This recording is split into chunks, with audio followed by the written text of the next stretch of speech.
요엘서를 보면은 하나님께서 여러분과 우리 모두와 또 우리 세계 열방을 얼마나 사랑하고 계신가를 우리가 알 수가 있습니다. 먼저 여러분 요엘서에 보면은 세 가지 메시지가 담겨져 있습니다.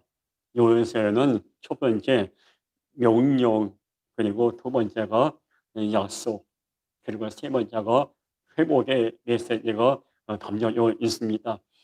오늘 본문 요엘서 2장을 함께 말씀을 읽었는데, 오늘 본문에 보면은 이 명령과 약속과 회복 세 가지 메시지가 담겨져 있습니다. 함께 이제 말씀을 나눌 건데, 먼저 이 요엘이 어떤 선지자였는가, 먼저 이것이 우리가 좀 마음에 담아야 하는데, 우리가 알듯이 뭐 이사야, 에레미야, 에스겔 이런 선지자들은 우리가 잘 알고 있죠. 뭐 모세, 뭐 아브라함.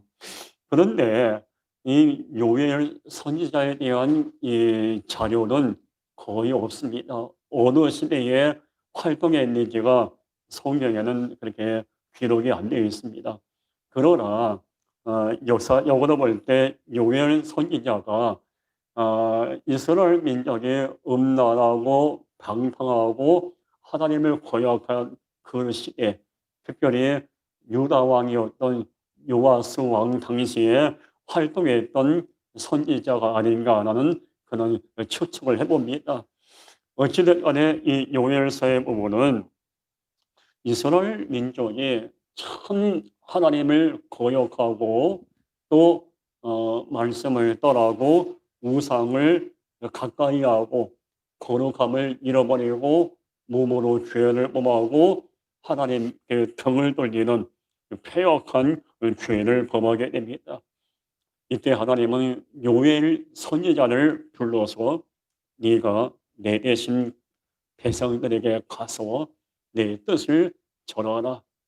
그래서 하나님은 요엘에게 명령의 메시지, 약속의 메시지, 회복의 메시지 세 가지 메시지를 선포하라고 하나님께서 사명을 주십니다. 하나님은 요엘에게 어떤 명령을 하라고 하셨냐면은 요엘서 2장 13절 보면은 너희는 옷을 찢지 말고 마음을 찢고 너희 하나님 여호와께로 돌아올지어다. 아까 제가 말씀드렸죠. 이스라엘 민족은 하나님께 참 사랑을 많이 받았어요. 그렇지만 사랑을 받은 거에 대해서 감사하지 않고 오히려 하나님을 배척하고 우상을 선택하고 거룩함을 잃어버리고 음란한 죄를 범하 이런 악한 죄를 범합니다. 이때 하나님이 그걸 더 이상 두고 볼 수 없어서 요엘을 통해서 이스라엘 민족 너희는 마음을 찢고 여호와께 돌아오라 회개하라고 하나님께서 명령을 내리게 됩니다. 여기 보면 무슨 말씀이 나오죠? 마음을 찢으라, 여호와께 돌아오라. 뭐예요? 마음을 찢고 여호와께 돌아와서 회개하라는 얘기예요. 이게 하나님이 주신 첫 번째 명령입니다. 근데 저는 이 말씀을 읽으면서 물론 요엘 당시에 이스라엘 민족은 정말 마음을 찢고 하나님 앞에 돌아와서 회개할 것이 많았습니다. 그러면은 그 당시에만 이렇게 회개할 것이 있었겠는가? 지금 우리들은 어떤가? 지금 2020년도를 살아가고 있는 우리도 마음을 찢으며 회개할 것이 참 많다는 것을 우리가 마음에 품어야 돼요. 이렇게 설교하고 있는 저도 마음을 찢으며 회개할 것이 참 많은 목사입니다. 아까 이스라엘 민족은 하나님께서 우상 숭배한 거 회개하고 악한 죄 범한 거 회개하고 음란한 죄 범한 거 회개하고 하나님을 거역한 거 마음을 찢으며 회개하고 여호와께 돌아오라고 명령을 내리셨습니다. 그러면 우리도 여러 가지 가운데서 우리도 내 뜻만 앞세우고 하나님의 뜻을 가벼이 여긴 죄를, 이 죄를 갖고 마음을 찢으며 회개해야 돼요. 그렇게 오랜 세월 예수 믿고 신앙생활 했지만은 우리는 여전히 하나님 뜻보다는 내 뜻을 앞세워서 살아갈 때가 얼마나 많습니까? 하나님이 우리에게 놀라운 계획을 예비해 놓으시고 때가 되면 우리에게 은혜 베풀어 줄 걸 믿는 그런 계획을 갖고 계신데, 오늘 하나님의 계획을 무시하고 내가 세운 계획, 내 경험을 앞세워서 살아갈 때가 얼마나 많습니까? 이거 마음을 찢으며 회개해야 돼요. 거룩함을 잃어버리고 세상과 악한 세상과 타협한 죄, 회개하고 마음을 찢으며 회개해야 돼요. 아이, 요즘 저는 바쁘고 마음에 없는 이런 시대에 나중에 코로나 다 안정되면 교회가 예배드리지, 적당히 세상 흐름과 타협할 때가 얼마나 많습니까? 요엘 당시에 이스라엘 민족이 그러했어요. 아이, 뭐 하나님은 눈에도 안 보이는데 우상은 눈에 보이는데 하나님이 이번 한번 이해하겠지 해서 바알 신, 아사랴 신 우상에게 가서 음란한 죄를 범합니다. 세상과 타협합니다. 여러분, 여기는 정말 우리는 그리스도인이에요. 그리스도인들은 어떤 일이 있든지 세상, 악한 세상과 타협하는 일이 없어야 돼요. 거룩함을 잃어버리지 않고 내가 손해보는 한이 있어도 좀 시간이 버리가도 하나님 앞에 진실하게 서야 돼요. 악한 세상과 타협하면서 내가 원하는 목표를 이루면 나는 기쁠 수 있을런지 모르지만은 하나님은 마음 아픕니다. 우리가 마음을 찢으며 회개할 것이 뭔가? 그리스도인답게 구별된 삶을 살지 못한 죄, 우리 회개해야 해요. 또한 우리가 마음을 찢으며 회개할 게 뭡니까? 사랑과 섬김을 실천하지 못한 죄. 여러분, 사랑, 진정한 사랑은 말로만 하는 게 아니에요. 행함으로 하는 거예요. 야고보서에도 기록되어 있지만 행함이 없는 믿음은 죽은 믿음이라고 그랬어요.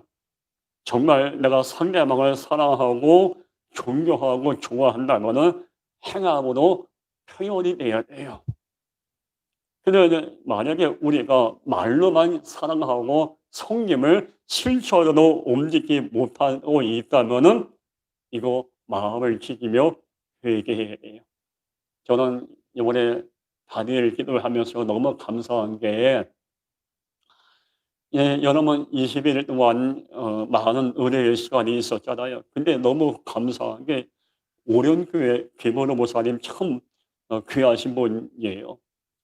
이 다니엘 기도회 때 사랑의 헌금을 모아가지고 어려운 이웃들, 뭐 암 환자, 가족들, 고통 가운데 있는 선교사, 가난한 자, 또 누군가의 도움 없이는 일어날 수 없는 분들에게 사랑의 헌금을 모아서 그걸 전달하고 있잖아요. 이번에도 사랑의 헌금을 이게 계속 온라인으로 강구하는데 너무 감동을 받았어요. 그래서 우리 교회는 아직까지는 뭐 여러 여건이 안 돼서 풍성하게 사랑의 헌금을 동참할 수는 없죠. 그러나 이번에 다니엘 기도를 하면서 한 분이 한 10만 원 정도 사랑의 헌금을 하셨고, 또 어제 보니까 저 헌금함에 보니까 다니엘 기도회 이번 주에 20일 동안 함께 예배드렸던 어느 또 분이 또 거기다가 보니까 10만 원이라는 헌금을 감사헌금을 했더라고요. 거긴 사랑의 헌금이라는 내용은 없거나 감사헌금, 다니엘 기도에 참석해 은혜 받음을 감사합니다 내용을 적었고, 또 저기 헌금 안에 보니까 5만 원짜리는 하나 있고 1만 원짜리, 1,000원짜리 이렇게 뭐 이렇게 있더라고요. 그래서 제가 기도하면서 이번 다니엘 기도에 저 헌금함에 있었던 건 사랑의 헌금, 감사한 건 저기 있는 건 모으니까 20 얼마 8만 원 정도 되더라고요. 거기에다가 우리 교회 재정금 한 10만 원 정도 더 더해서 한 40만 원을 오늘 오후에 사랑의 헌금으로 온라인으로 보내려고 합니다. 그래서 그 장애인을 어려운 분들, 힘들게 목회하는 선교사님들, 또 우리 이번에 다니엘 기도 때 그 사랑의 헌금이 어떻게 쓰여지는지 알잖아요.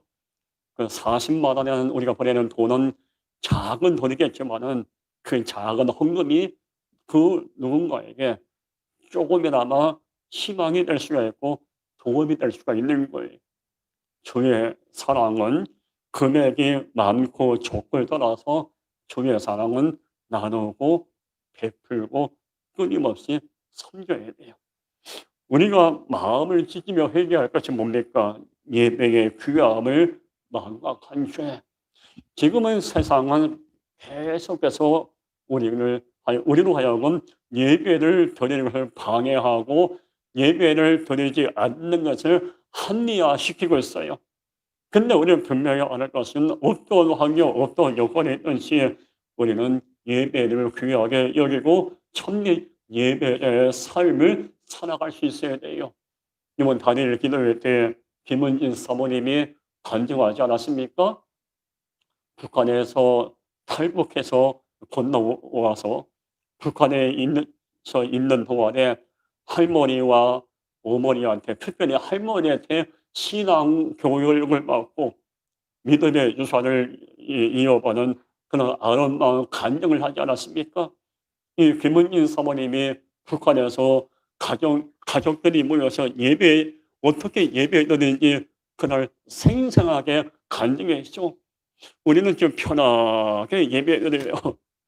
아름다운 조명 시설 가운데 난로를 켜놨죠. 우리가 찬송하고 노래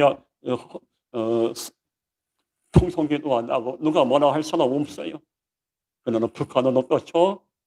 예배 드리라고 걸리면은 끌려가서 그냥 알게 모르게 죽어 나가는 데가 북한 아닙니까?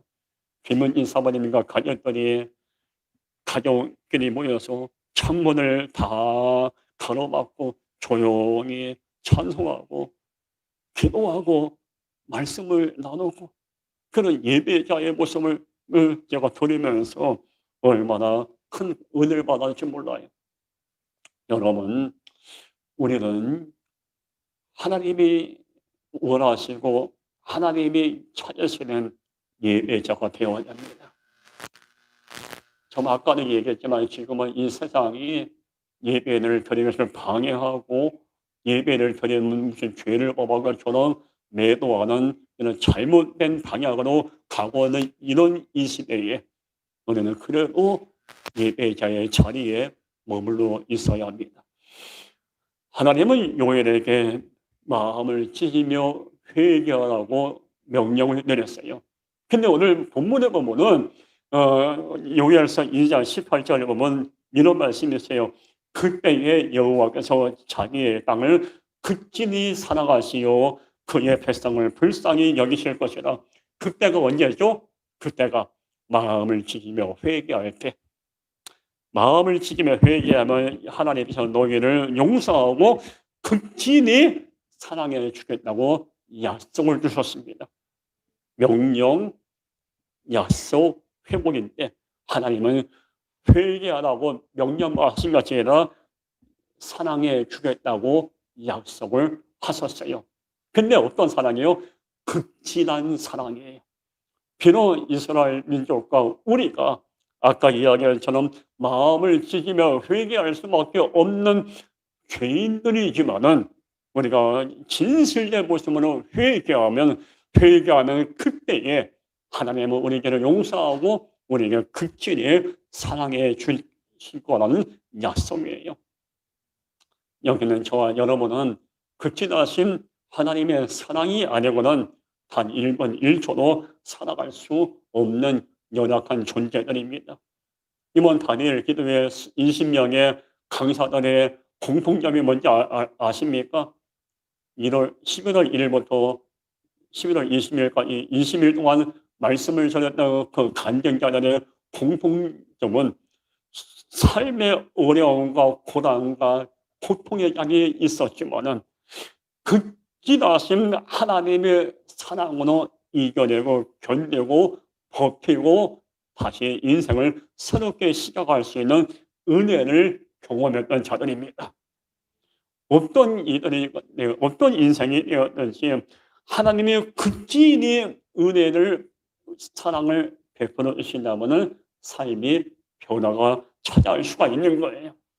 우리 사랑하는 여러분의 삶의 현장에도 극진하신 하나님의 은혜가 임하시를 바라겠습니다. 하나님은 명령을 내리고 두 번째 내가 너희를 사랑해 줄 거라고 약속을 했어요. 근데 하나님은 막연하게 약속을 하지 않고 구체적으로 두 가지 약속을 주십니다. 첫 번째가 내가 다시 너희를 일어나게 하리라 라고 약속을 주셨어요. 요엘서 2장 19절 보면은 여호와께서 그들에게 응답하여 이르시기를 내가 너희에게 호식과 새 포도주와 기름을 주리니 너희가 이로 말미암아 흡족하리라. 여기 뭐 어떤 말씀이 나오죠?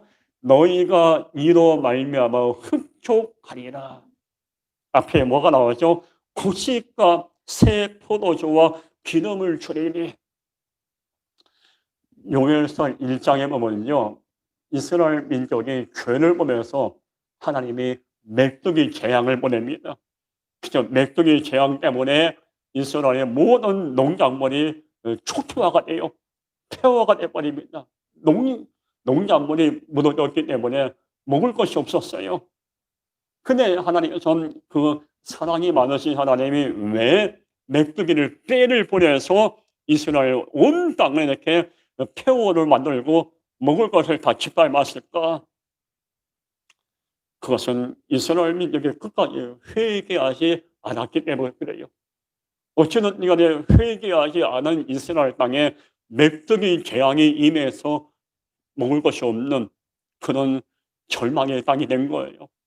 근데 하나님께서 그때 요엘을 통해서 너희가 이렇게 폐역한 땅이 되었지만은 농작물이 끊어지고 농사를 지을 수 없는 죽음의 땅이 되었지만은 너희가 마음을 찢고 내게 돌아오고 회개하면은 내가 너희에게 극진한 사랑을 베풀어 줄 건데 그 폐허가 되고 무너진 그 땅이 기름진 땅으로 변화되고 고식과 기름이 넘쳐나서 너희가 흡족한 은혜, 만족한 삶을 누릴 수 있도록 내가 다시 너희가 일어날 수 있도록 축복해 주겠다는 약속을 주셨어요.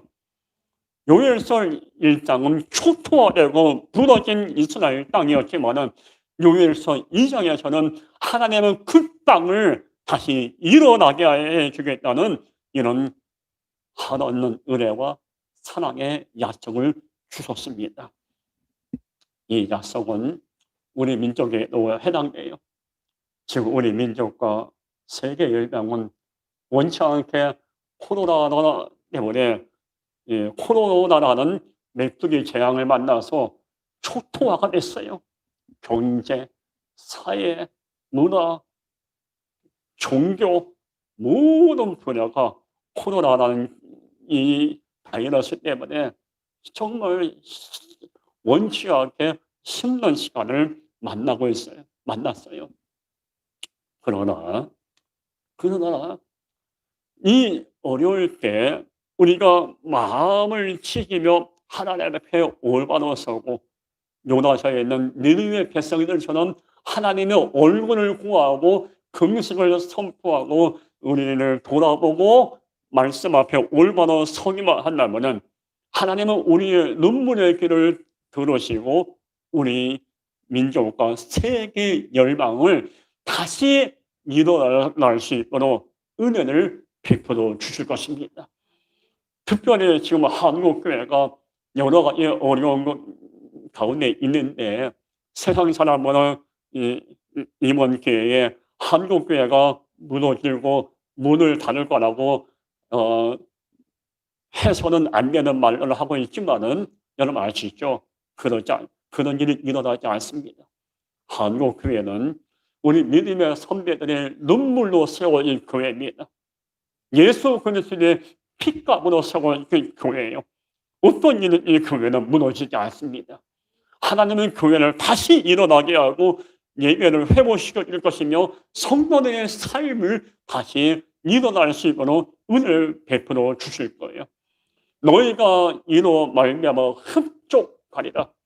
만족함이 없는 인생을 살아가고 있는 우리 인생 가운데 누가 흡족, 만족의 은혜를 주십니까? 하나님입니다. 요엘서 2장 23절에 이런 축복의 말씀이 있어요. 시온에 자려더라. 너희는 너희 하나님 여호와로 말미암아 기뻐하며 즐거워할지어다. 그가 너희를 위하여 비를 내리시되 이른 비를 너희에게 적도하게 주시리니 이른 비와 늦은 비가 예전과 같을 것이라는 말씀이 있어요. 맨 마지막에 어떤 말씀이 있죠? 예전과 같을 것이라. 하나님은 요엘을 통해서 너희가 마음을 찢으며 회개하고 내게 돌아오면 예전과 같이 너희의 삶을 회복시켜 줄 거라는 이 약속을 주신 거예요. 예전과 같을 것이라. 방금 이야기했지만은 한국교회가 지난 2월달 코로나를 만나서 갑자기 어려움과 시기를 당했지만은 하나님은 성도들의 눈물의 귀를 들으셔서 다시 예전처럼 다시 성도들이 교회에 모여서 예배드릴 수 있는 은혜를 베풀어 주실 거예요. 이번 다니엘 기도회 전국에서 14,000교회와 수많은 성도들이 같이 마음을 모아서 나라와 민족을 기도하지 않았습니까?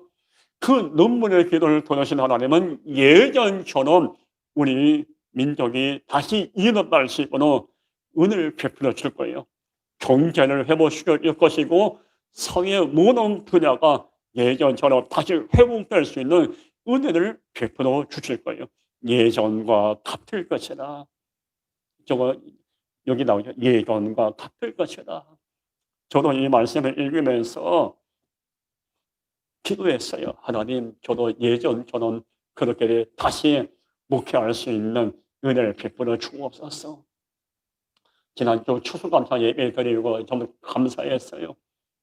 추수감사 예배 드리고 과일과 떡을 먼저 하나님께 영광 올려드리고 성도들과 함께 나누고 그리고 그 과일과 떡을 이 지역에 있는 옆에 미장원 또 이발소 이 앞에 옆에 원룸 주인들 저희 또 꽃가게 전도 대상자가 있는데 꽃가게 부부에게 떡과 과일을 나눠드리고 우리가 작은 것 같지만은 떡과 추수감사 때 떡과 과일을 이웃과 함께 나눌 수 있다는 게 얼마나 감사합니까?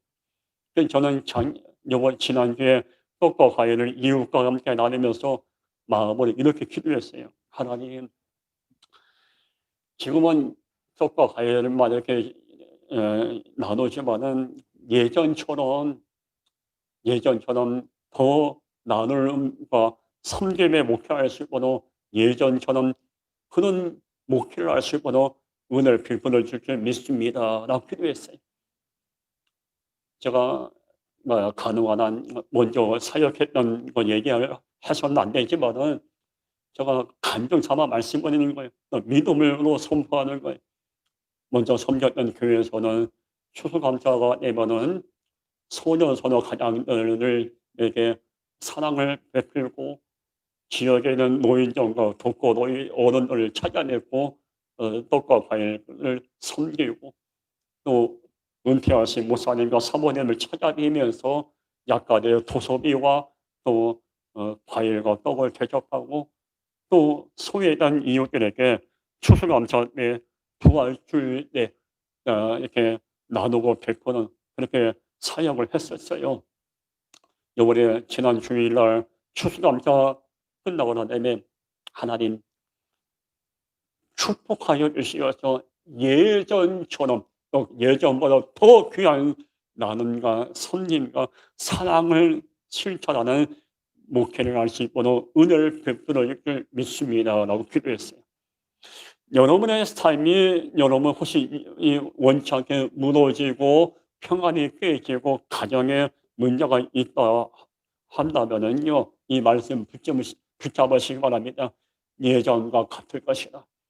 하나님은 예전과 같이 여러분의 삶을 회복시켜 주실 거예요. 근데 중요한 게 있어요. 물론 우리가 저도 마찬가지 예전처럼 남을 나누고 베풀는 목회를 할 수 있는 은혜를 받는 것도 중요하고, 여러분은 예전처럼 건강이 회복되고 물질이 회복되는 건 중요해요. 근데 더 중요한 게 있어요. 예전에 갖고 있었던 첫사랑, 그 뜨거운 영성, 뜨거운 십자가의 사랑이 예전처럼 다시 회복되는 게 더 중요합니다. 요한계시록 2장 4절에 그러나 너를 책망할 것이더니 너희 총 사랑을 버렸느니라. 예배소 교회는 처음에는 말씀 앞에 올바르섰고 정말 믿음으로 살려는 교회였고, 예배소 교회는 거룩한 교회였어요. 그러나 시간이 지나면서 처음 사랑, 하나님을 사랑하는 마음을 잃어버리고 세상과 타협하고 거룩함을 잃어버렸어요. 예전 같지 않았어요. 이런 예배소 교회에게 하나님은 처음 사랑을 버렸다고 책망했어요. 여러분 지금 우리의 모습을 한번 가만히 돌아볼까요? 우리 처음에 예수 믿을 때 어떻습니까? 신앙이 순수했어요. 문제만 있으면 엎드려 기도했고 삶의 고통인신에 십자가 앞에 엎드렸어요. 우리 믿음의 어머니, 할머니 세대는 삶의 문제가 심하거나 많은 바닥에, 참 많은 바닥에 애기 등에 업고 무릎 꿇고 기도했던 것이 우리 어머니 세대, 할머니 세대들이었어요. 그 어르신들은 수많은 역사의 어려움과 고난을 만날 때마다 나라와 민족을 위해서 눈물을 흘리는 눈물의 사람들이었어요.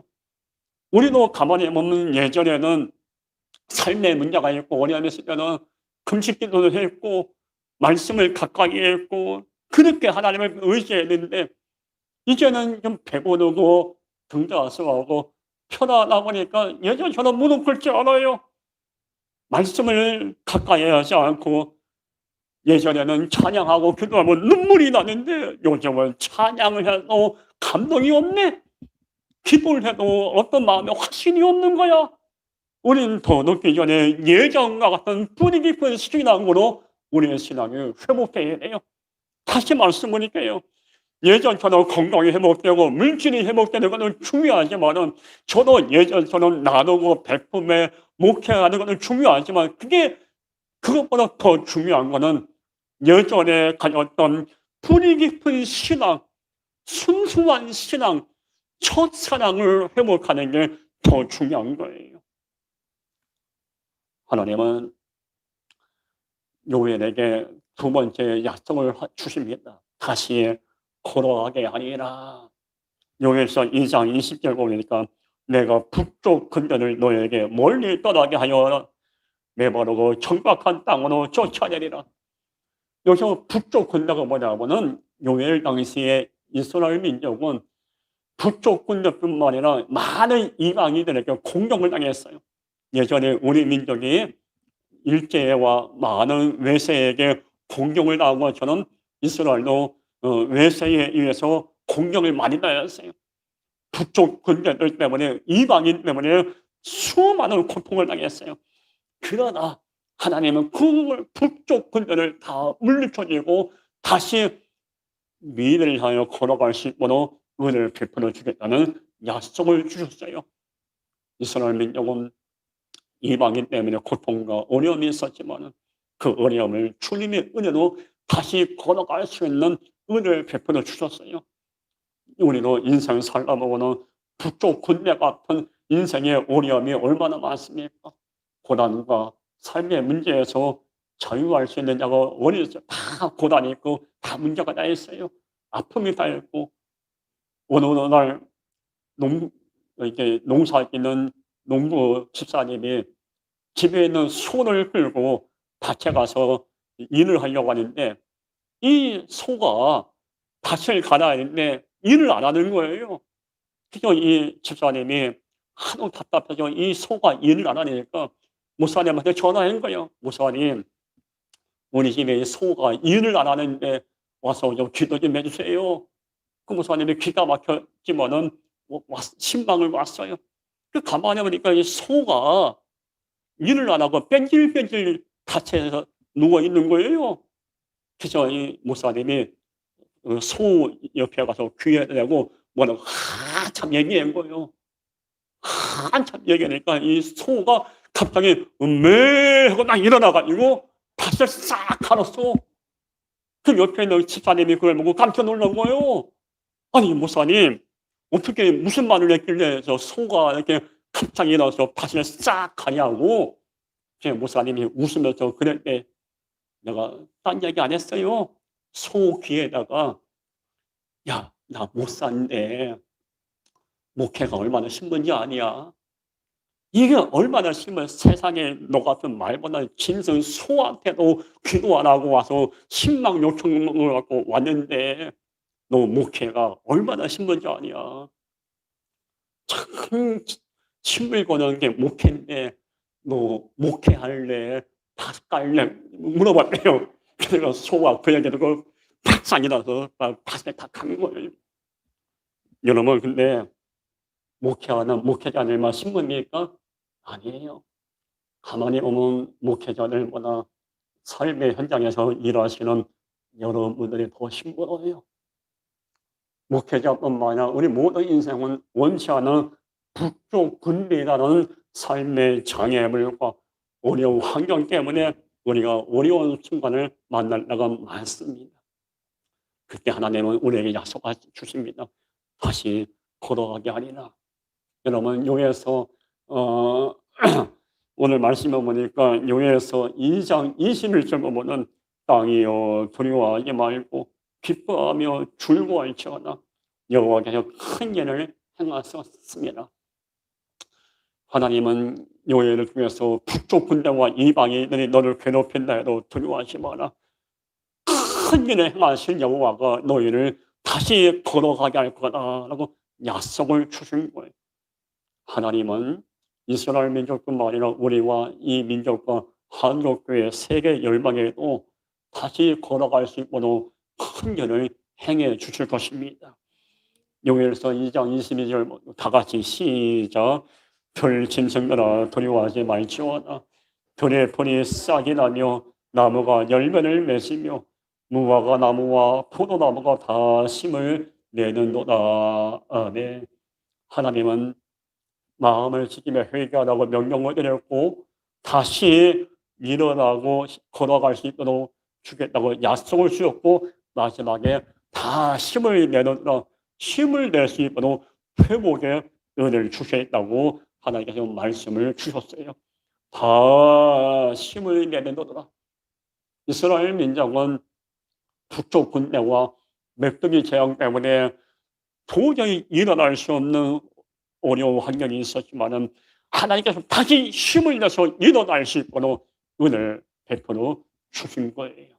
그 하나님은 여기 있는 저와 여러분도 다시 힘을 내서 인생의 설계도를 그릴 수 있는 은혜를 베풀어 주실 겁니다.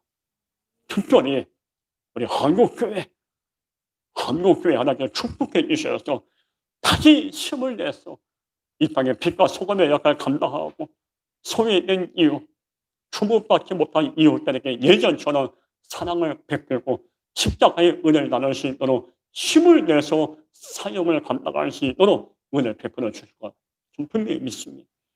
그런 여러분도 지쳐있고 피곤하고 삶의 문제 가운데는 여러분도 다 힘을 낼 수 있도록 은혜를 베풀어 주실 것입니다. 여러분 이 은혜가 여러분 가운데 임하길 바라겠습니다. 기도하겠습니다. 걸어가신 하나님, 이 하나님의 주의 명령과 약속과 회복의 말씀을 마음에 품게 하여 주옵소서.